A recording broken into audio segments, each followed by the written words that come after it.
আজ বানাবো কোনো রকম শুকনো লঙ্কার গুঁড়ো ছাড়াই শুধুমাত্র কাঁচা লঙ্কা দিয়ে হেলদি টেস্টি সামুদ্রিক সার্ডিন মাছের ঝোল। তো সার্ডিন মাছের ঝোল বানানোর জন্য এখানে আমি মাছটাতে নুন হলুদ মাখিয়ে কড়াইয়ে ভালো করে হালকা করে উল্টোপাল্টা করে ভেজে নেবো। আর এইদিকে শিলের মধ্যে আমি বেটে নিচ্ছি জিরে, সর্ষে, পেঁয়াজ আর কাঁচা লঙ্কা। যেহেতু এরপর আমি কড়াইয়ে ভালো করে ওই মাছ ভাজার তেলটা গরম করে নিয়েছি। তারপর আমি এর মধ্যে পেঁয়াজটা দিয়ে দিলাম। পেঁয়াজ বাটাটা ভালো করে কষিয়ে নিচ্ছি।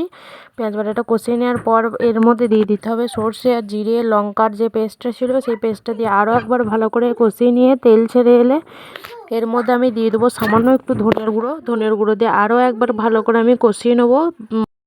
মশলার মধ্যে থেকে ভালো করে তেলটা ছেড়ে এলেই বুঝে নিতে হবে যে মশলা কষানো হয়ে গেছে। তো মশলা কষানো হয়ে যাওয়ার পর আমি এখানে ভেজে রাখা মাছের টুকরোগুলোকে দিয়ে দিলাম।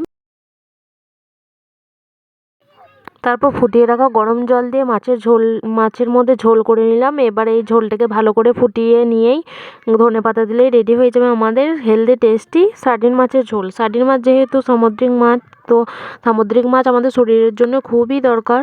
তোমরা অবশ্যই এইভাবে সার্ডিন মাছের ঝোল একবার বানিয়ে ট্রাই করবে। ভিডিওটা ভালো লাগলে অবশ্যই